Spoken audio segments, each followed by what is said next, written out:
Bona nit, benvinguts, benvingudes a aquesta sessió inaugural de la Mostra de Cinema Cubà Independent.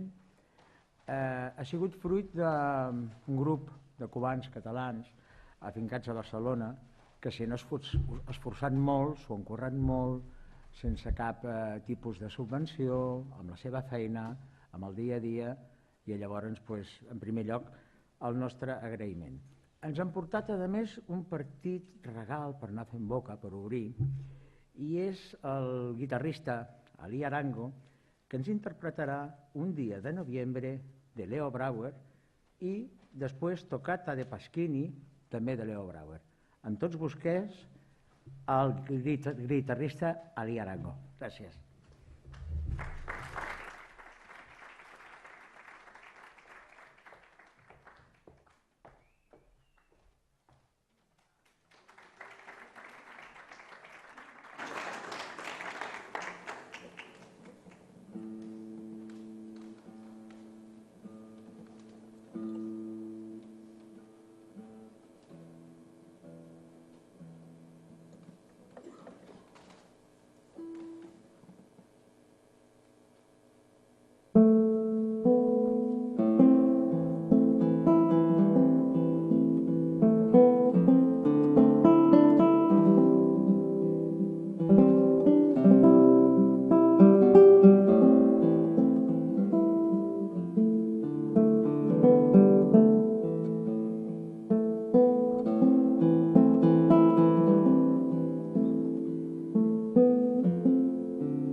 Bueno, una meravella, no? El que aquí està flotant en l'aire en aquests moments. Abans m'he deixat de dir una cosa, i és donar molt especialment, sentiu l'abraçada de la secció de cinema de l'Ateneu Barcelonès, aquells cubans i cubanes que esteu presents aquí, a Che.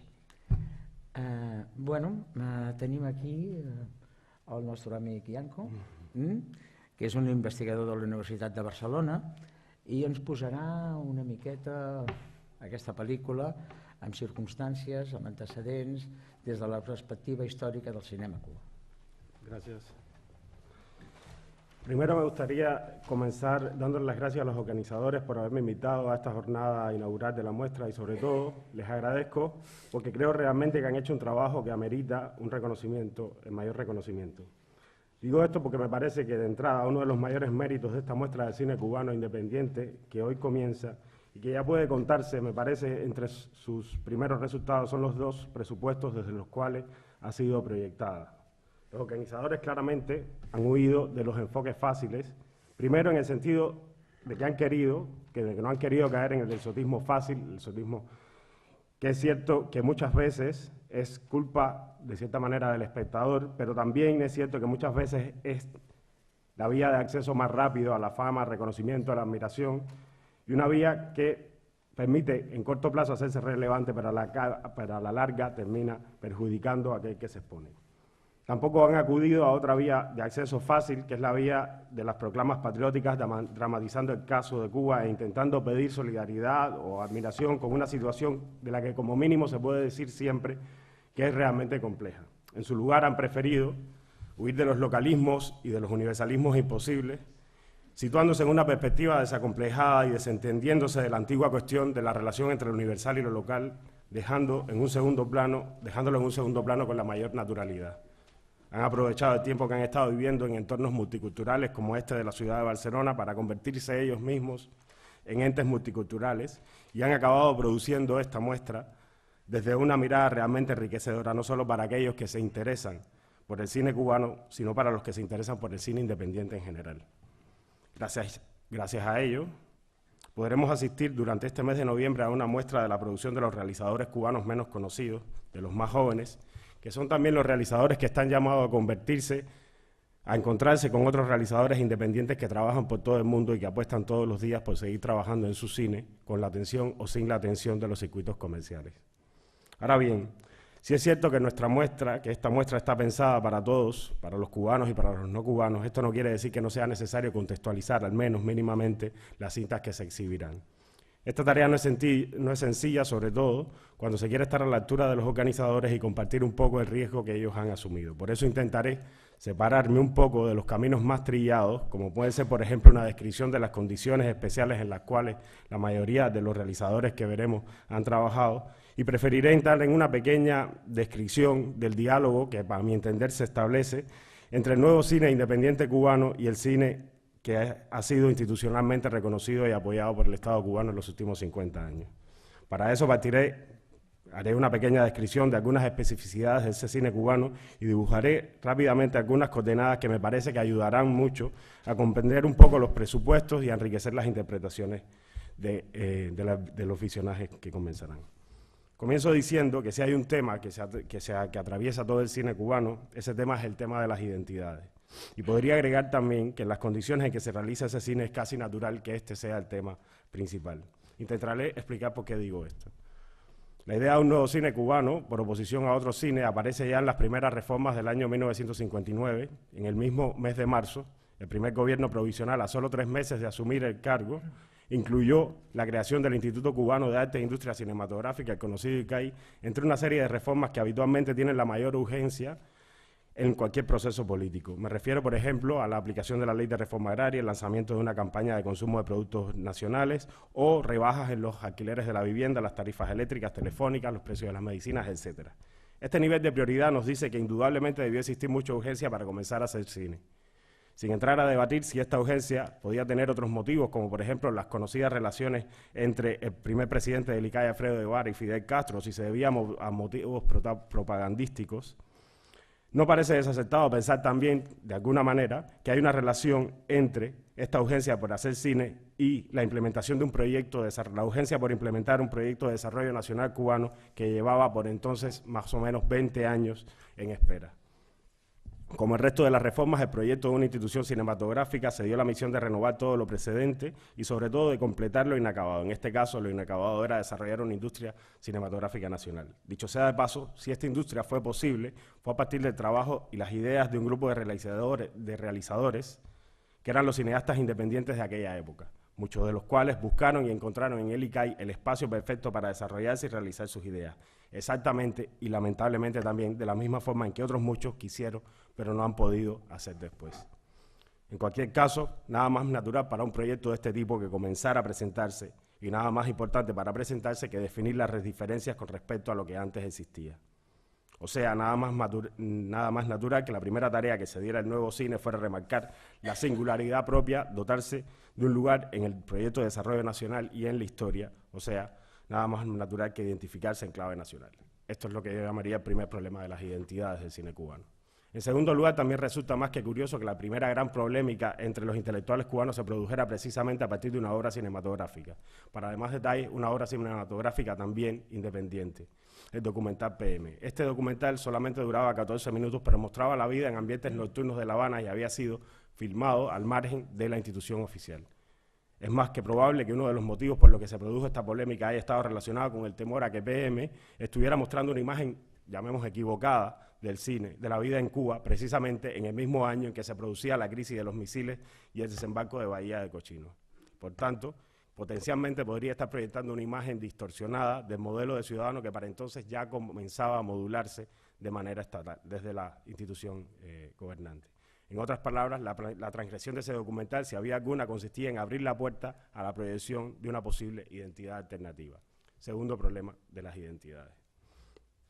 En tercer lugar, hay también un debate identitario en el cine cubano que tiene que ver con la proyección internacional del Estado cubano y con la composición de la identidad de un personaje de la vida política de los 60 y 70 que podríamos llamar el revolucionario no alineado. En el caso cubano, esta imagen tiene mucho que ver también con ese horizonte utópico de la política que se ha denominado idea de América. Se trataba de encontrar una vía auténtica propia de las naciones en desarrollo, del tercer mundo, en proceso de descolonización y sobre todo buscaban reafirmar una imagen al margen de la alineación habitual entre Norteamérica y la Unión Soviética. Uno de los mejores hábitats, como he dicho, para esta imagen fue el llamado nuevo cine latinoamericano, del cual el cine cubano institucionalizado estuvo muy relacionado desde el inicio y de que llegó a convertirse en base logística con el tiempo. Este papel y esta relación fue muy cuidada y alimentada por la institución cinematográfica, desde la colaboración de los intelectuales cubanos con el proyecto original hasta la fundación de la Escuela Internacional de Cine, pasando por la celebración de los festivales anuales de cine latinoamericanos en La Habana. La idea de América y la construcción de su identidad tuvieron así una influencia determinante en la definición de la identidad de este cine cubano. Influencia que por extensión se proyectó en definiciones de qué quedaba dentro y qué quedaba afuera. Entonces, tercer problema de las identidades. Así tenemos que el problema de las identidades en el cine cubano aparece reiteradamente al menos en tres sentidos. Uno, en relación al problema de la identidad de un cine nacional, o sea, como parte del proyecto de desarrollo de un Estado nacional en vías de desarrollo. Segundo, en relación al problema de la identidad de los sujetos políticos de un proceso revolucionario, o sea, en relación a la definición de las imágenes de lo revolucionario y lo contrarrevolucionario, de las subdivisiones al interior de estos dos grupos. Y tercero, en relación al problema de la identidad en la izquierda a nivel global, o sea, el intelectual no alineado. Las formas en que se trataron estos problemas fueron muchas y variaron en cada etapa. Ahora no hay espacio para entrar a definir cada uno de los matices, pero sí sería interesante rememorar, algunas las habrán visto, rememorar algunas de las formulaciones de las cintas más conocidas que trataban esto.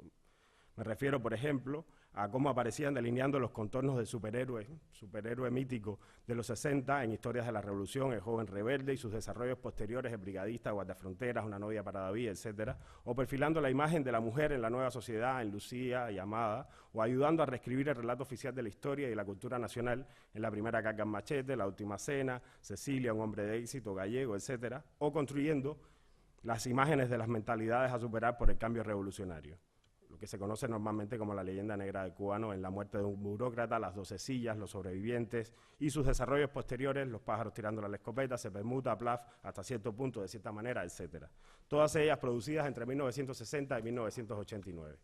A partir de este año, los cambios a nivel global producen un giro importante en el modelo político cubano y en el discurso oficial, que por último disminuyeron notablemente la capacidad efectiva del Estado cubano para continuar controlando todos los espacios de la producción cultural y la producción de significados en la isla.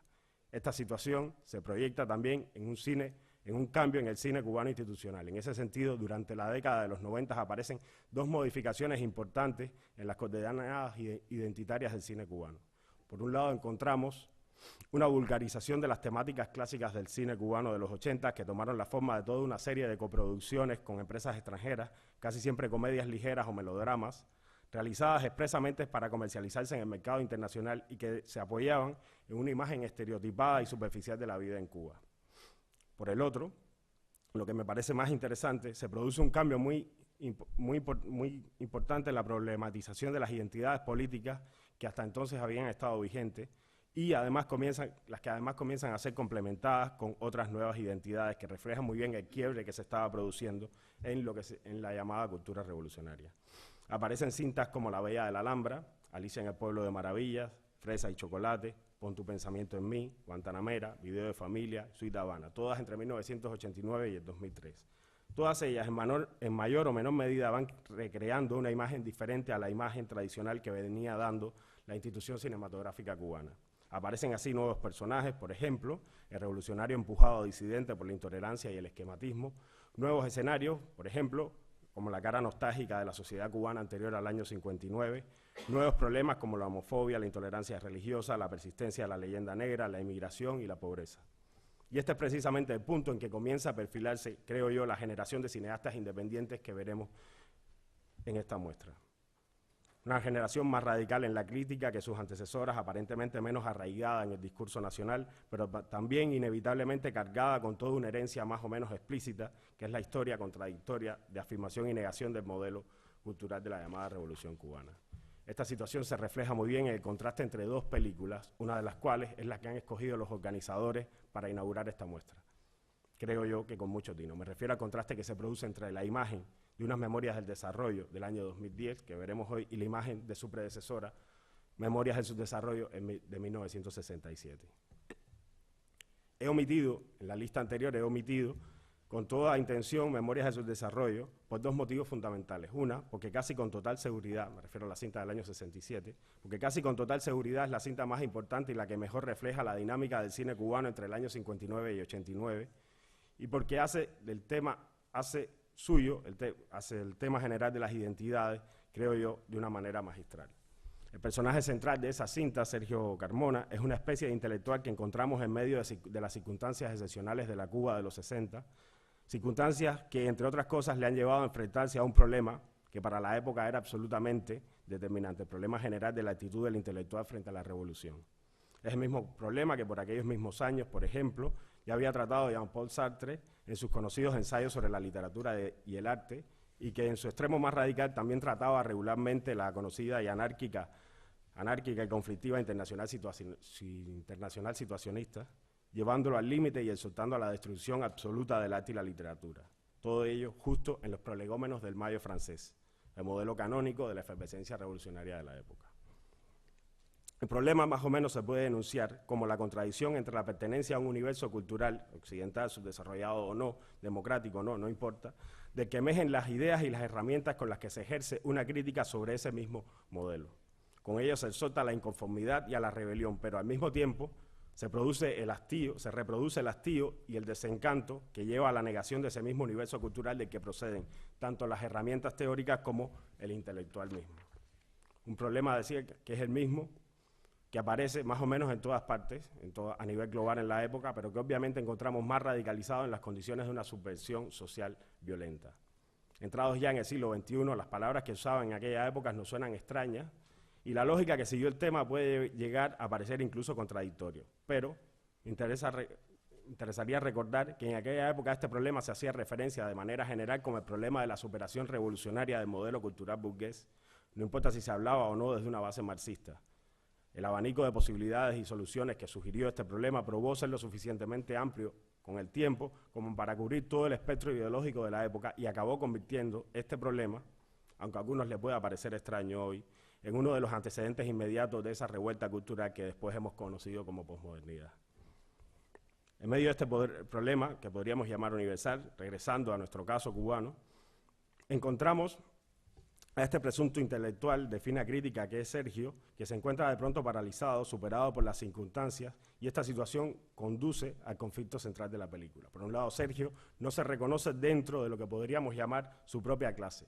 En un momento de la película dice, refiriéndose a Pablo, un amigo con el que había compartido parte de su vida y que se marcha ahora a los Estados Unidos en el primer gran éxodo cubano del año 61, dice algo así como, yo era como él antes, preguntándose, es posible, la revolución, aunque me destruya, es mi venganza contra la estúpida burguesía cubana, contra los cretinos como Pablo. Me doy cuenta que Pablo no es Pablo, sino mi propia vida, todo lo que yo no quiero ser. Entre paréntesis, téngase en cuenta que en las memorias del 2010, las que verán a continuación, también aparecerá un personaje llamado Pablo. Y les exhorto a que recuerden al Pablo de la primera película y hagan un análisis de la relación entre estos dos personajes.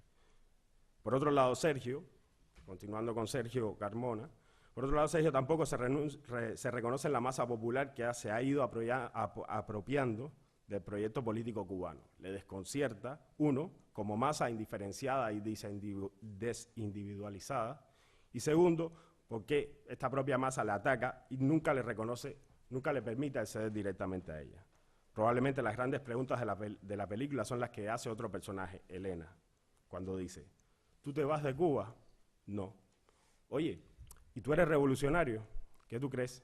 Yo creo que no eres ni revolucionario ni gusano. ¿Ah, no? Entonces, ¿qué soy? Nada, no eres nada. Y él la mina preguntándose cómo alguien tan simple ha dicho algo tan evidente, pero al mismo tiempo tan traumático, y cómo puede seguir con la ligereza habitual, tranquilamente, como si nada. El personaje queda así en una tierra de nadie, absolutamente aislado, caminando contracorriente y preguntándose quién es él en realidad, quiénes son los que le rodean y cómo se relacionan entre ellos, o sea, descifrando identidades. Pero el tiempo ha pasado, el mundo ha cambiado, los problemas de la cultura y los modelos con los que se tratan estos problemas han cambiado también. Y como he sugerido antes, a partir de los años 90 en Cuba vuelven a plantearse los problemas de la definición de identidades y se plantean de una perspectiva completamente distinta. Todo el arco que unifica ambos momentos, ese arco entre la antigua revisión identitaria y la nueva revisión, es el arco, creo, que cubre las memorias del subdesarrollo y las memorias del desarrollo. Sobre esta última película, la del 2010, se podrá tener una opinión u otra, podrá gustar más o menos, pero de lo que no cabe duda es que ha emprendido un camino, ha indicado una vía que hace tiempo necesitaba ser explorada en el cine cubano. Diría yo incluso en la cultura cubana en general. En la nueva cinta todos los personajes tienen sus equivalentes, las situaciones también guardan un cierto paralelismo, hay conflictos análogos y sin embargo la trama conduce a proposiciones absolutamente diferentes. Ya no estamos en 1968 y que el mundo ha cambiado notablemente, como decía. La misma estética de la película nos avisa desde el inicio que hay un abismo entre las dos cintas. Los juegos visuales de ascendencia posmoderna, donde encuentran espacio los clásicos de género, el pastiche, el humor negro, la ironía áspera, cierto cinismo encantador, etc., aparecen constantemente. Por si fuera poco, la película se asegura de que se mantengan siempre las distancias. Nunca nos permite acomodarnos ni aproximarnos demasiado al discurso del narrador, mucho menos pensar en agradables idealizaciones románticas típicas de otras épocas. Desde el inicio quedamos convencidos de que lo que veremos es algo muy diferente a lo que nos tiene acostumbrado el cine cubano y el cine latinoamericano en general.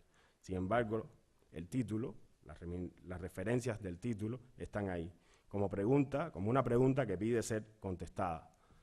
Queda a cuenta de cada cual atender o no a esta solicitud. Justo esta es la encrucijada en que se encuentra el realizador cubano independiente actual, consciente o inconscientemente está enfrascado en la negación de una historia y el cuestionamiento de una identidad, la experimentación, la denuncia, la búsqueda de nuevos lenguajes y nuevas reformas que le permitan comenzar a delinear un presente propio.